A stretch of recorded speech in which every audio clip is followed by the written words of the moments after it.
이번 주 우리가 에베소서 3장 20절 21절 그 요절입니다. 한번 같이 암송하시고 또 이렇게 읽고 또 잠깐 말씀 나누도록 하겠습니다. 우리 가운데 역사하시는 시작.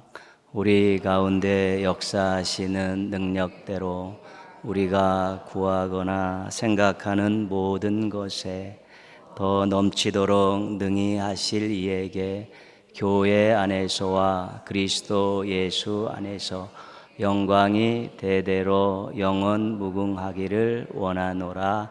아멘. 에베소서 3장 20절 21절 말씀. 아멘. 영광받아 마땅하신 하나님을 찬양하는 그런 송영이죠. 그 말씀 마무리 부분에다 넣는 내용인데요. 우리 하나님은 신앙 공동체 안에서 그 능력으로 역사하시는 하나님이십니다. 그래서 신앙 공동체는 예수 그리스도를 믿는 사람들이 모였죠. 그래서 하나님을 섬기는 공동체고 하나님의 일을 하는 공동체가 이제 신앙 공동체입니다. 근데 이 신앙 공동체에는 생명력이 있죠. 생명력이 있는데 그것은 하나님께서 역사하시는 것 때문에 그렇습니다. 좋은 생각들을 가지고 또 건전한 계획들을 가지고 그렇게 서로 사랑하며 살고 하나 되어서 주의 일을 할 때 우리 하나님께서 거기에 능력으로 역사하시는 것입니다. 사람들의 능력으로 일하는 것이 아니고요. 모인 사람들의 그 하나됨과 하나님을 사랑하는 마음과 하나님의 뜻이 이루어지기를 원하는 그런 신앙 공동체의 제대된 목적을 가지고 일할 때 하나님께서 능력으로 역사하신다는 것입니다.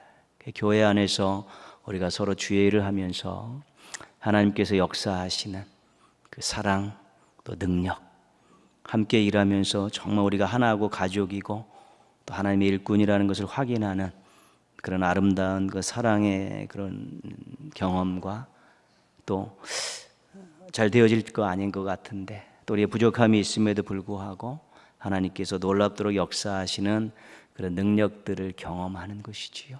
그러니까 교회가 우리 하나님의 사랑과 하나님의 능력, 하나님의 역사하심에 대한 그런 부분들이 분명히 있을 때 교회가 생명력이 있는 것입니다.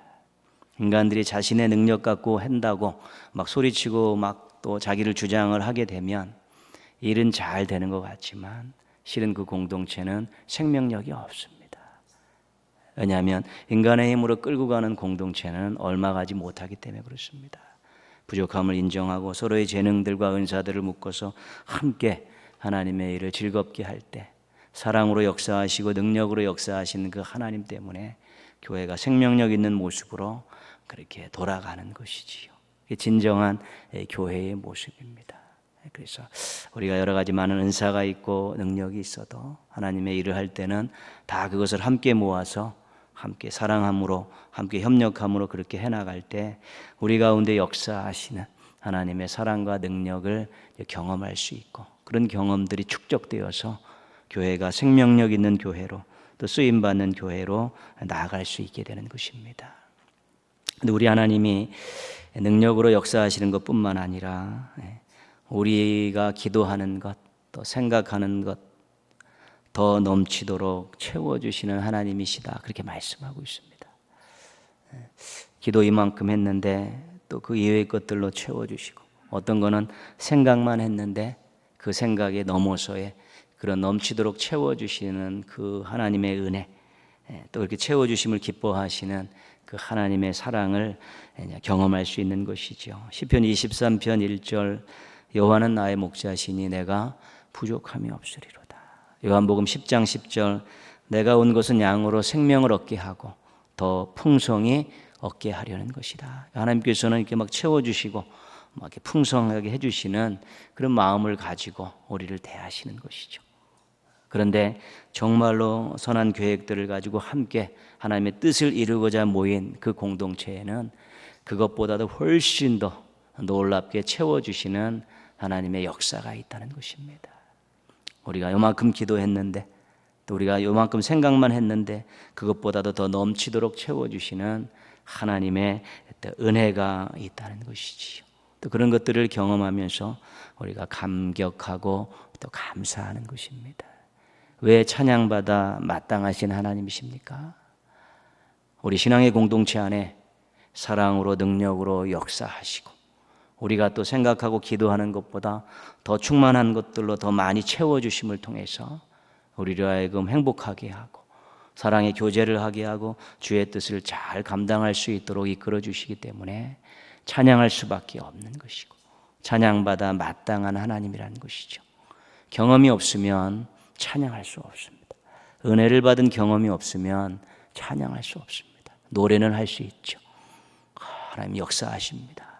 하나님께 더 충만히 채워주십니다. 이런 것들을 경험할 때 이 감격적인 그 찬양을 드리고 또 하나님 찬양받아 마땅한 분이라는 아름다운 고백을 우리가 할 수 있게 되는 것이지요. 그리스도 예수 안에서 구원의 자리입니다. 교회 안에서 봉사의 자리죠. 그 자리에서 우리가 하나님께 큰 영광 돌리며 살아갈 수 있게 되는 것입니다. 그래서 어떤 자리에 있든지 하나님의 역사하심을 경험하고 더 충만히 채워주시는 하나님의 그런 사랑을 경험하게 된다면 우리는 하나님을 찬양할 수밖에 없는 것입니다. 그래서 늘 삶 속에서 또 주의 일을 하면서 역사하시는 하나님의 능력, 또 더 풍족히 채워주시는 하나님의 은혜, 이런 것들 많이 경험하셔서 하나님께 큰 영광 올려드리며 살아가는 멋진 신앙인들 되시기를 주님의 이름으로 축복합니다. 39장 우리가 지난주에 볼 때 제목을 우리가 함께 하심이라고 했고, 이제 40장 하면서도 함께 하심이라는 제목을 같이 두었습니다. 39장 1절에서 18절까지는 보디발의 집 안에서 있었던 일이고요. 39장 19절에서 40장 끝절까지 23절까지는 보디발의 집 안에 있는 감옥에서 있었던 일입니다. 근데 모두가 그 안에다 하나님이 함께 하셨습니다라는 아름다운 고백들이 나오고 있죠. 39장 2절 말씀 한번 보시죠. 보디발의 집에 팔려갔습니다. 어떻게 이야기하고 있는가? 2절 읽겠습니다. 여호와께서 요셉과 함께 하심으로 그가 형통한 자가 되어 그의 주인 애굽 사람의 집에 있으니, 애굽의 종으로 팔려갔지만 하나님께서 함께 하심으로 형통한 자가 되었다. 그렇게 고백하고 있고요. 21절입니다. 21절 같이 읽겠습니다. 여호와께서 요셉과 함께 하시고 그에게 인자를 더하사 간수장에게 은혜를 받게 하심에, 감옥에서도 하나님이 함께 하시니까 또 간수장에게도 은혜를 받게 했다는 것입니다. 보디발의 집에 갔을 때 보디발이 요셉을 알아봤습니다. 쟤한테 뭘 맡기면 잘 된다, 또 제대로 한다. 또 옥에 갇혔는데 간수장이 요셉을 보니까 쟤는 참 신실하게 잘하는 애다. 그래서 감옥에 있는 모든 재번 사무를 다 요셉에게 맡기죠. 하나님의 함께 하시는 은혜 가운데 요셉이 받았던 은혜는 사람들로 하여금 자신의 진실함과 또한 가능성을 보게 했다는 것입니다. 요셉이 잘못했는데, 허술했는데, 게을렀는데 하나님께서 그 사람들의 눈을 가려가지고 다르게 보게 했다는 그런 뜻이 아니고요. 요셉의 그런 진실함과 그 능력의 가능성들을 사람들이 제대로 보게 하셨다는 것입니다. 보디발이 요셉의 그 진실함과 가능성을 보고 가정 총무로 삼고, 또 간수장이 죄인으로 들어온 죄수인 그 요셉을 보면서 그의 진실함과 가능성을 보고 감옥에 있는 모든 것들을 다 이렇게 맡겼다는 것입니다. 그래서 누군가 자신의 그런 진심과 가능성을 보게 된다면 그로 하여금 이렇게 쓰임받게 하고요.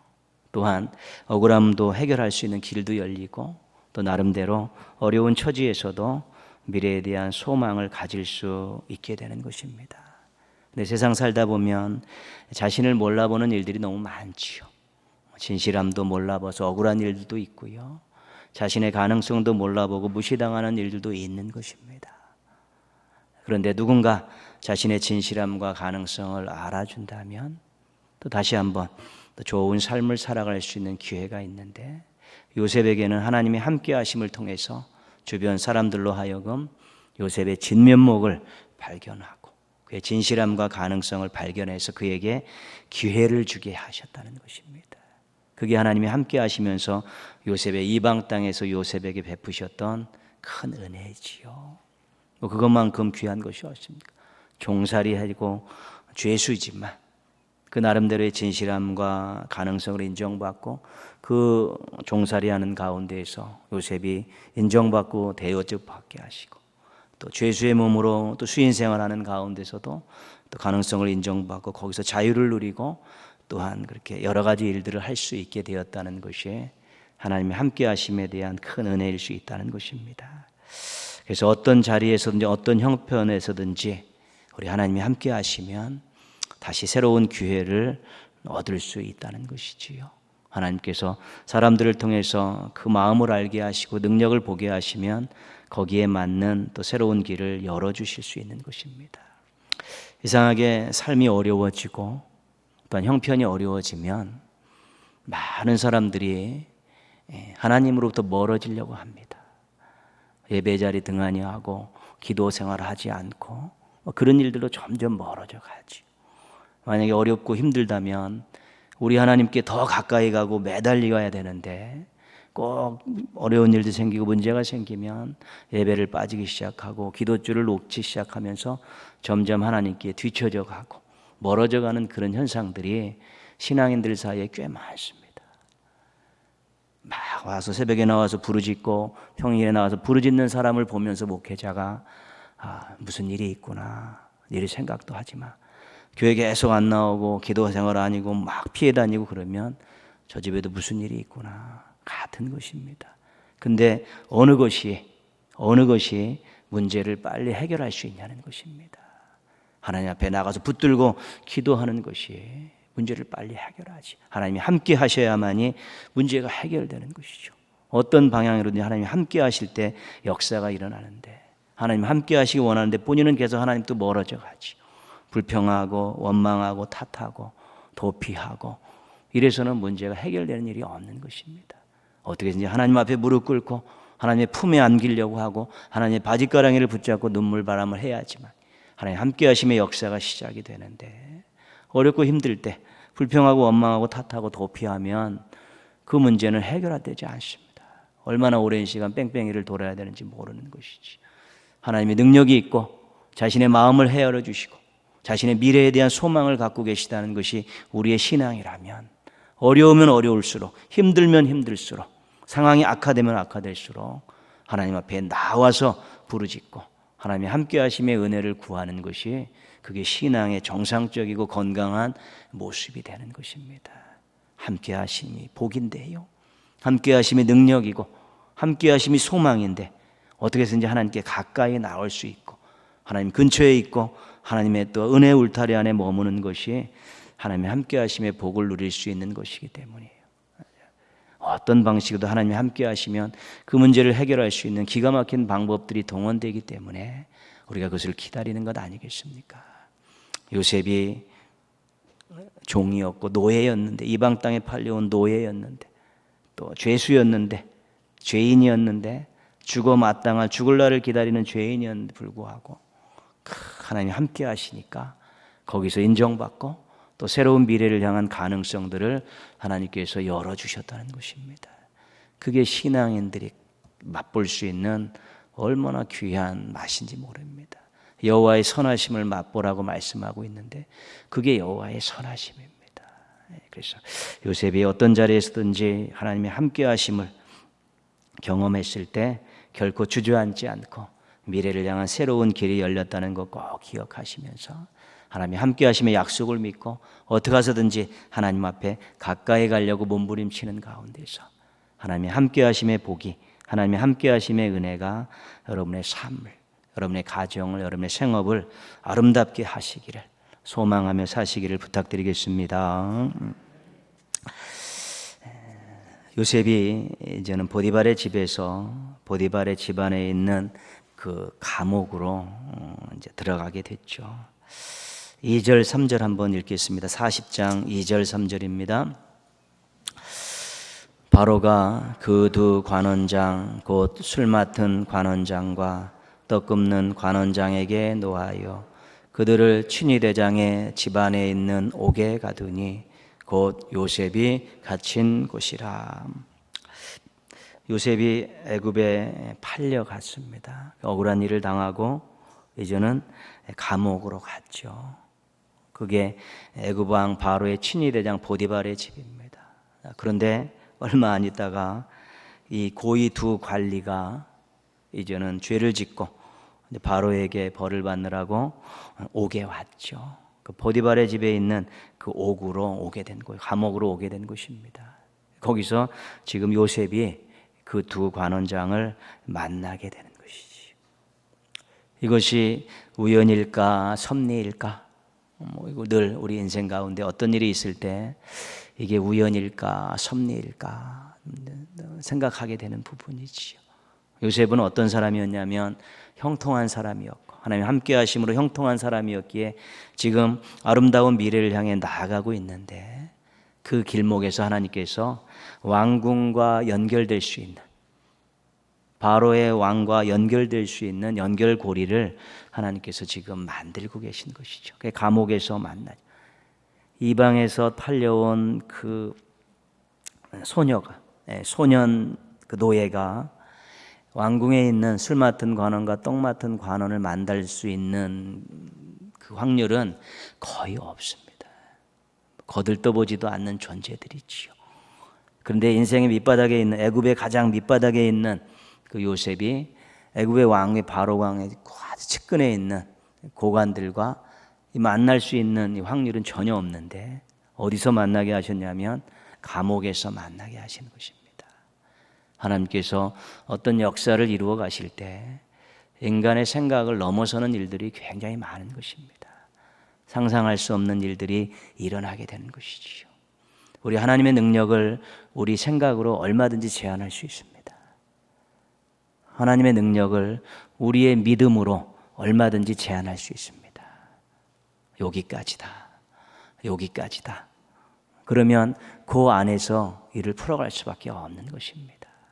그런 하나님의 능력이라는 것은 우리의 생각을 넘어서 초월하는 그런 엄청난 것이고 하나님의 방법이라는 것은 또 우리의 그런 어떤 이성을 넘는 상상할 수 없는 그런 방법들이 있기 때문에 어떻게 기도하느냐, 어떤 믿음을 가지고 기도하고 생각하느냐에 따라서 역사하시는 방법들을 다르게 경험하는 것입니다. 내가 제한적으로 기도하고 제한적으로 생각하면 그 안에서 맞게 일이 해결될 수밖에 없는 것입니다. 그러면 세월이 길어질 수도 있는 것입니다. 그런 하나님의 능력의 범위를 엄청나게 넓은 능력의 범위를 다 믿고 그 안에서 기도하게 되면 하나님의 역사하심의 그런 자유로움 때문에 그 일들이 더 빨리 일어날 수도 있는 것입니다. 우리 자꾸 능력으로 하나님의 능력을 생각으로 하나님의 능력을 제한하게 되는데 그것이 우리에게 고스란히 손해가 된다는 것입니다. 우리의 믿음이 하나님의 능력을 어디까지 인정하느냐에 따라서 달라지는 것이죠. 요셉이 이 일을 만나는 이 일이 우연이라고 할 수 없는 것이 상상할 수 없는 일들이 어디에서 일어났냐면 감옥에서 일어난 것입니다. 이것은 설명할 방법이 없습니다. 설명할 방법이 없습니다. 보디발의 집에 있는 감옥은 신하들, 바로의 신하들, 고관들만 가둬두는 감옥입니다. 여기는. 그러니까 요셉이 바깥에서 죄를 지으면 거기 들어갈 수 없는 것입니다. 근데 보디발의 집에 와서 보디발에서 죄를 지어서 보디발의 노를 샀기 때문에 거기에 들어갔기 때문에 그 고관들을 만날 수 있게 된 것이지요. 하나님이 하시는 일들이 그런 일들이고 우리의 생각과 상상을 초월하는 그런 방법과 능력을 가지고 계신 분임을 우리가 믿고 또 입을 넓게 열고 기도하고 또 그런 것들을 믿음으로 소망할 수 있을 때 또 하나님께서 우리의 삶 가운데에서 전혀 예상치 못한 방법으로 또 전혀 우리의 생각하지 못한 또한 능력으로 역사하시는 것입니다. 그런 것들을 경험하는 것이 신앙인의 즐거움이죠. 또 그런 것들을 경험하면서 하나님을 더 신뢰하게 되고 더 의지하게 되는 것입니다. 우리가 한 사건을 경험하면 실은 우리의 믿음이 더 커져야 되는 것입니다. 어떤 놀라운 일들을 우리가 하나 경험하면 하나님을 더 의지해야 되는 것입니다. 근데 그 사건을 그 사건으로 끝내버리고 하나님의 능력에 대해서 더 신뢰하지 못하면 도루묵되는 것입니다. 하나님 이런 일을 하신 하나님이 더 큰 일을 행하실 수 있다라는 그런 믿음으로 확산되어질 때 우리가 더 하나님을 신뢰할 수 있게 되는 것입니다. 4절 말씀 보시면요. 4절 말씀 한번 같이 읽겠습니다. 친위 대장이 요셉에게 그들을 수정들게 하매 요셉이 그들을 섬겼더라. 그들이 갇힌 지 여러 날이라. 보디발이 요셉에게 술 맡은 관원장과 떡 맡은 관원장의 수발을 들게 했습니다. 여기서 한 가지 우리가 생각해 볼 것은 보디발이 집에 왔을 때 자기 아내가 당신이 사온 이 이방 이 종이 나를 욕보이려고 했었다. 그렇게 고발하지 않았습니까? 그래갖고 보디발이 화가 나가지고 요셉을 이제 옥에 가둔 것이지요. 그런데 보디발이 지금 요셉에게 이 두 관원의 수발을 맡긴 것이지요. 비록 지금 감옥에 들어왔지만 이 사람들은 왕의 측근입니다. 아무에게나 수발을 맡길 수 있는 것이 아닙니다. 근데 요셉에게 맡겼다는 것이죠. 왜 보디발은 자기 아내를 겁탈하려고 했던 이 이방 소년을 노예를 당장 목을 베지 않았을까? 얼마든지 죽일 수 있는 상황이었다는 것이죠. 그것이 그렇지 않겠습니까? 이게 뭐 이방 사온 종이 아무리 이쁘다 그래도 자기 아내를 건드리려고 했는데 보디발이 뭐 당장 목에 가두는 것이 아니라 당장 죽여 마땅한 일이죠. 근데 보디발이 그렇게 하지 않았다는 것이죠. 한 가지 가능성은 보디발은 자기 아내가 거짓말을 하고 있다는 걸 알았다는 것입니다. 어떤 의미에서요? 요셉의 진실함을 알고 있기 때문에. 뭐 어떤 또 해석에서는 보디발의 아내가 이방 소년에게 그렇게 할 정도면 원래 품행이 원래 그랬을 것이다라고 가능성을 제기하는 해석도 있습니다. 그러나 그거 차치하고 보디발이 요셉을 겪어본 바로는 자기에게 충성스럽게 일한 것들을 볼 때는 절대로 요셉은 그럴 사람이 아니다라는 것을 알았다는 것이죠. 그런데 아내의 체면을 생각해서 요셉을 옥에 가둔 것이죠. 실은 죽였어야 하는 것입니다. 근데 요셉의 그 진실함을 이미 알고 있었기 때문에 얘는 주인에게 절대로 항명할 애가 아니라는 것을 알았기 때문에 아내의 체면을 생각해서 죽이지는 않고 옥에 가두면서 그를 놔뒀다는 것입니다. 그리고 그 두 관원장이 이제 옥에 잡혀왔을 때 요셉에게 수발을 맡긴 것이지요. 진실함은 어디선지 빛을 발하는 것입니다. 진실하게 살고 신실하게 살다가 우리가 억울한 일을 당하는 일도 많이 있습니다. 그러나 그것은 살아있는 것입니다. 그것을 아는 사람이 있고 또한 하나님께서 알고 계시기 때문에 그런 것입니다. 사람의 눈은 속일 수 있어도 하나님의 눈은 속일 수가 없는 것입니다. 사람들은 못 알아볼 수 있지만 개 중에 알아보는 사람도 있고 하나님은 반드시 알고 계십니다. 우리가 보고 계시다는 사실을 누군가 나를 보고 있고 하나님께서 나를 보고 계시다는 이 사실을 잊지 않고 살아서 신실함과 진실함을 벗어나지 않으려는 그런 모습들, 성결함을 유지하려는 그런 모습들을 늘 가지고 있으면 언젠가는 인정받고 또 하나님께서는 신실한 자들을 쓰시기 때문에 하나님께서 언젠가는 또 새로운 길을 열어주시는 것입니다. 그런 의미에서 거룩한 삶은 혼자 있을 때 결정하는 것입니다.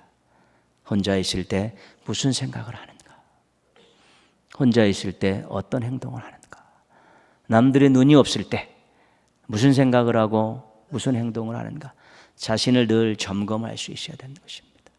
혼자 있는 것 같지만 하나님이 보고 계시기 때문에 진실함을 늘 유지하고 있으면 때로는 사람들이 몰라주더라도 하나님이 알아주시기 때문에, 많은 사람들이 몰라주더라도 그 중에 또 어떤 사람은 알아주기 때문에 반드시 자신의 그런 상황들이 반전되고 회복되는 역사들이 꼭 있게 되는 것입니다. 요셉의 그 진실함이 보디발에게 인정받았기 때문에 또 하나님의 역사 가운데에서 그가 감옥에서도 그 신하들을 만날 수 있는, 또 그들을 섬길 수 있는 또 새로운 기회를 얻게 된 것입니다. 감옥 안에서 있었던 사건이 오늘 40장에 나와 있죠. 꿈 사건입니다. 술 맡은 관원장의 꿈과 떡 맡은 관원장의 꿈을 그들이 난감해하고 있을 때 요셉이 그 꿈에 대해서 이제 해석을 해주는 것이지요. 8절 말씀 한번 읽겠습니다. 8절 같이 읽겠습니다. 그들이 그에게 이르되 우리가 꿈을 꾸었으나 이를 해석할 자가 없도다. 요셉이 그들에게 이르되 해석은 하나님께 있지 아니하니이까 청하건대 내게 이루소서. 요셉은 그 꿈이 하나님과 관계가 있다는 것을 알았고요. 그 꿈의 해석도 하나님께로부터 온다는 사실을 알았고요. 자신은 그 꿈 해석의 도구라고 생각을 한 것입니다. 그게 해석되어지지 않는 꿈인데, 꿈은 하나님이 주신 것입니다. 그 꿈의 해석도 하나님께 달려 있는데 나에게 얘기하십시오. 하나님이 나를 통해서 그 꿈을 해석해 주실 것입니다. 꿈에 대한 아주 확고한 그런 생각을 갖고 있었죠. 우리가 37장에서 요셉이 어린 나이에 막 꿈을 꾸지 않습니까? 곡식단 꿈을 꾸고 해달별 꿈을 꿨을 때 뭐 전부 다 나 핀잔 줬죠. 개꿈 꾸고서 네가 무슨 짓거리 하냐고 그랬지만 그 야곱이 그것을 기억하고 있었습니다. 야곱은, 그 아버지는 그것을 기억하고 있었더라, 그 이야기하지. 야곱도 나름대로 그렇게 막 허무맹랑한 것 같아서 막 핀잔을 주었지만 야곱은 나름대로 이 꿈이 하나님께로부터 온 꿈이고, 또 결국에는 하나님께서 이 꿈에 대한 분명한 것을 해주실 것을 믿고 그는 그것을 마음속에 간직하고 있었던 것입니다. 지금은 꿈에 대한 부분들이 우리가 그렇게 쉽지 않습니다. 꿈 갖고 어떻게 해석하는 부분들이 굉장히 어렵습니다. 뭐 개꿈도 많고요. 또 자신의 과거의 경험이 투영되기도 하고요. 무의식에서 자기에 나오는 여러 가지 또 소망들이 나오는 것도 있기 때문에 꿈을 가지고 어떤 신앙적인 것들을 판단하기는 쉽지 않습니다. 그러나 그 성경의 시대에는 꿈이 굉장히 하나님의 뜻을 전하는 수단이었기 때문에 그것을 해석하는 사람들에 의해서 더 잘 진행이 됐지만 오늘날은 그렇게 만만하지 않습니다. 그래서 기도를 충분히 해야 되고요. 점쟁이처럼 그 꿈을 해석하고 이런 일 쉽지 않습니다. 그리고 늘 말씀드리지만 자신의 판단에 의해서 최종 결단을 해야 됩니다. 꿈이 됐건 말씀이 됐건요. 어떤 결정은 자신에 의해서 마지막 결정이 되어야 되는 것입니다. 누가 꿈이 이렇다더라 이렇게 해야 된다 그래서 무조건 따라가면 안 돼요. 어떤 일들에 대해서 무언가가 조언은 있을 수 있어도 본인이 충분히 기도하고 마지막은 본인이 결정하는 것입니다. 근데 하나님께서 꿈을 주셨는데 그거 몰라갖고 잘 해결이 안 된다고 해서 우리를 막 두들겨 패고 그러지 않습니다. 어떤 말씀을 주셨는데 그것을 잘 해석이 안 돼갖고 잘 깨닫지 못한다고 우리를 막 저주하고 그러지 않습니다. 잘 모르겠느냐? 그럼 또 다시 말씀을 통해 사람들을 통해서 또 예배를 드리는 중에 찬양하는 중에 다시 우리에게 감동을 주시고 감격을 주시면서 본인으로 하여금 결단하게 하시는 것입니다. 하나님이 우리를 인격적으로 여기시고 우리를 귀하게 여기시는데 꿈 하나 누가 해석한 것 같고 막 따라가고 그런 거 원치 않으십니다. 누가 자신의 운명에 대해서 이렇게 하라고 막 이야기한다고 따라가고 그런 거 원치 않습니다. 그런 이야기가 있으면 다 갖다 놓고 기도하고 말씀 읽으면서 시간을 갖고 기다리다 보면 본인의 마음속에 결단이 생기고 감동이 생길 때 그것 갖고 가는 것입니다. 그렇게 가다가 또 낭패가 오면 거기서 또 인도함을 받으면 되는 것입니다. 그거 하나 잘못됐다고 인생이 뒤집어 엎어지는 일들은 우리 살아가면서 그렇게 많지 않습니다. 그래서 하나님의 뜻은 여러 가지 것들로 오지만 구약시대 때는 특히 꿈과 관련된 일들이 많이 있었습니다. 그러나 지금의 시대는 꿈의 시대가 아니고 말씀의 시대입니다. 말씀을 가지고 점검하고 말씀을 가지고 확신을 얻고 말씀을 가지고 위로를 받고 말씀을 가지고 소망을 가지면서 본인이 결단해가는 시대이기 때문에 뭐 꿈 같은 거 해석 안 된다고 고민하지 마십시오. 말씀을 통해 다시 가르쳐 주시는 것이고 기도하면서 또 다시 감동을 주시는 것입니다. 어찌됐든 요셉이 이 꿈을 해석함을 통해서 술 맡은 관원장은 복직이 됐고 떡 맡은 관원장은 이제 처형이 됐습니다. 14절 말씀 한번 보시면요. 꿈을 해석해 주면서 술 맡은 관원장의 꿈을 해석해 주면서 14절 말씀 한번 14절 15절 읽겠습니다. 당신이 잘 되시거든 나를 생각하고 내게 은혜를 베풀어서 내 사정을 바로에게 아뢰어 이 집에서 나를 건져 주소서. 나는 히브리 땅에서 끌려온 자요 여기서도 옥에 갇힐 일은 행하지 아니하였나이다. 요셉이 꿈 해석을 하면서 부탁을 해놨죠. 당신 잘 되면 내 억울한 사정을 좀 해결해 달라고 부탁을 했습니다. 그런데 23절 말씀 보시죠. 23절 같이 읽겠습니다. 술 맡은 관원장이 요셉을 기억하지 못하고 그를 잊었더라. 그죠? 기대했죠. 청탁을 해놨는데 술 맡은 관원장이 복직이 됐는데 잊어버렸습니다. 요셉은 지금 하나님이 함께 하시는 가운데 옥중 생활을 하고 있습니다. 그래서 막 관리들도 섬기고 꿈도 해석해주고 막 거기서 인정받고 막 그러는데 일이 다 종료가 됐습니다. 그런데 요셉은 변한 게 하나도 없습니다. 혼자 또 남아서 죄인의 몸으로 옥에 갇혀 있는 것입니다. 하나님이 함께 하시는데 하나님이 함께 하셔서 옥중에서도 인정받고 뭐 꿈도 다 해석해 주었는데 일도 잘 처리됐는데 요셉은 그대로 형편과 처지가 변하지 않았습니다. 하나님이 함께 하셨는데요. 때로는 하나님이 함께 하셔도 기다릴 때가 있는 것입니다. 신앙의 중요한 요소 중에 하나는 기다림입니다. 지금도 우리도 기다리고 있지 않습니까? 누굴 기다립니까?